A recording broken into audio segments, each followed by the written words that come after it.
All right, you're good to go. Good afternoon, everyone. My name is Hannah. I'm here with my partner, Cody, and we're going to be talking about the Apple case study and some recommendations that we have for the brand Apple on how to improve their manufacturing and supply chain logistics in order to help improve their manufacturing as well as improve their employee satisfaction and their company image. So let's go ahead and jump right in. A little bit of background into Apple. Apple, as I'm sure many of you know, is a company based in the United States that manufactures and sells cell phones, computers, laptops, and other electronic devices. It's considered one of the big four in technology, along with Amazon, Google, and Facebook. Apple's production and manufacturing process is mostly outsourced to Asia, with much of their supplies coming in from around the world. Though Apple has maintained consistent success, obviously, we see them as a part of most of our everyday lives. They're currently facing some difficulties regarding their production process. Apple's demand is strong and consistent with the constant release of new products, but this hype quickly dies off after the first orders go out. This causes an unstable and unpredictable work environment for laborers in Apple's manufacturing plants. So additionally, some problems that they're facing, as well as the supply chain logistic difficulties that I mentioned. Apple is also facing some difficulty in regard to their job security, and especially their employee satisfaction. Job security for manufacturing plants leads to layoffs and people leaving for more hours. So we're going to go into that a little bit more in depth later, and we're going to talk about how some of our recommendations can improve employee satisfaction as well as improving efficiency for Apple. So a lot of you may be wondering why we should care about this. Obviously, unless you work for Apple, these are mostly problems that they're concerned with at this point in time. So for their employees, low job security can lead to poor performance. Obviously, if you're worried day to day about whether or not you're going to have a paycheck next week and be able to support your family, you're going to be a little bit distracted during your workday, and this can lead to low job performance. Additionally, this job uncertainty can lead to high job turnover. So employees may start out working for the company and they're very excited, and then they may realize that this job unpredictability and these unstable hours causes them to find an alternative source of employment, and they may end up leaving the company in favor of another job that offers them a little bit more security. In addition to those few difficulties that I had mentioned, also Apple is going to be spending a lot more money on recruiting and training if they have high turnover rates and they're consistently having to train new employees. Also, though Apple does a lot of manufacturing, a lot of the sales come from the United States, so there's the language barrier and the fact that Apple is an international company, so now they're having to do all of these recruiting efforts and all of these training programs in other countries, which can also be much more expensive as well. And then additionally, constant training of new employees can lead to a backup in production. So if Apple anticipates having a certain amount of employees and those employees end up leaving the firm, then this can lead to some of the product not being manufactured on time. And now we're going to jump into some possible solutions. So there are 4 solutions that we're going to discuss, and then we're going to have our recommendation at the end for one of these solutions.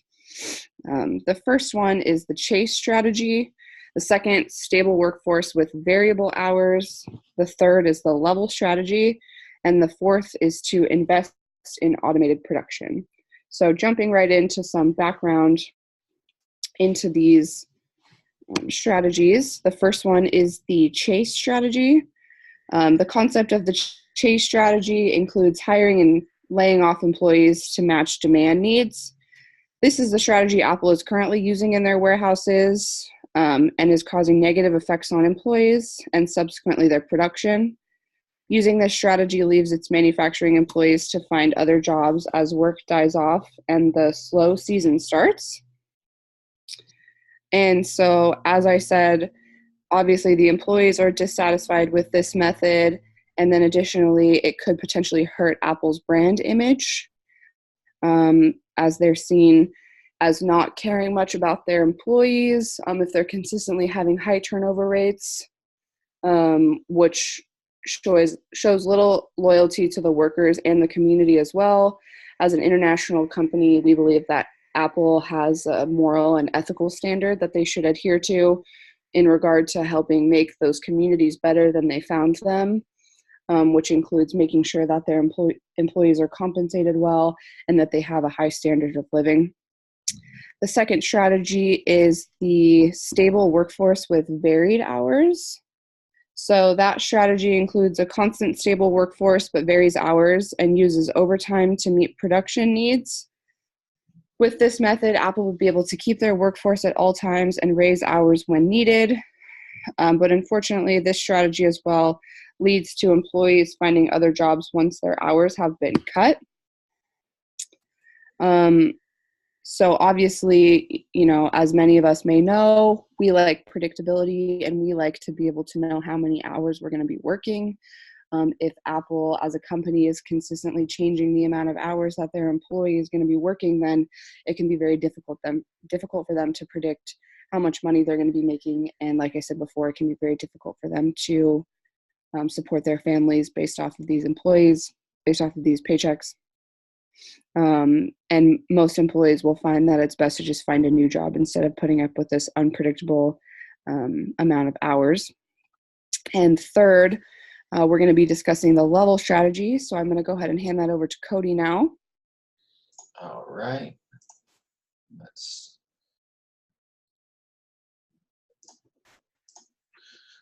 All right. Getting into the level strategy.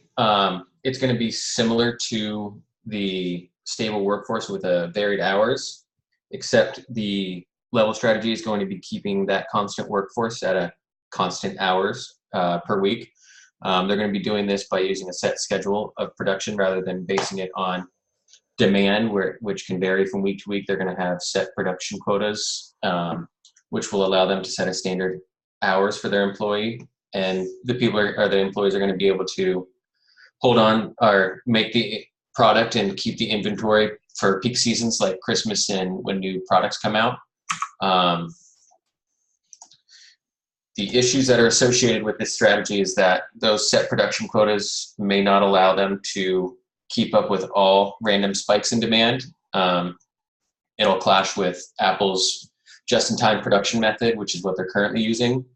And in that course, it's going to be having to reorganize their supplier and manufacturing practices to align with this new strategy. The fourth method that they can use to help with these issues that Apple's facing is automated production, which can reduce manufacturing costs through labor, health insurance, and other associated costs that come with having more employees. Using automated production, this can improve the quality of the product because an automated machine is going to be able to create the same product every time. They're going to be able to use that to their advantage and create a more stable product that isn't having as many faults as one maybe with a made by humans, which can lead to just issues from tiredness or anything else that they're not paying attention to. It also will decrease waste from faulty products that come with having people make them. The issues with this strategy is that there's a high cost to starting up. The health insurance cost is now replaced with the maintenance cost of these machines. And they'll need to reorganize their entire production practices just to fit the new equipment into it. And then not only will they'll have less employees, but they'll need to have more specialized employees that work with these machines for when they break down or when they need to be tweaked to fit new production practices. So they're going to have another higher cost associated with those new specialized employees. Why are these issues important? Why do Why should we care about them? Everybody wants to work for a company that cares about them, and that's either through fair pay or a stable job, being treated right. Thousands of workers are hired and laid off every year by Apple. So what they're telling their employees is that they don't really care about them. They're expendable. They can be thrown out whenever they want, and that's not a good image for a company to have, especially one as big as Apple.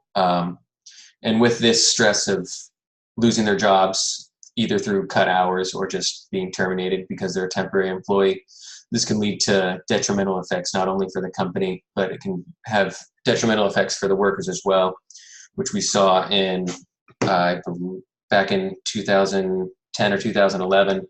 I believe at Foxconn, one of the main manufacturers for Apple and some other companies had issues with their employees committing suicide. And so it's not something that Apple should be pushing off to the side. It's something that they're going to need to care about now.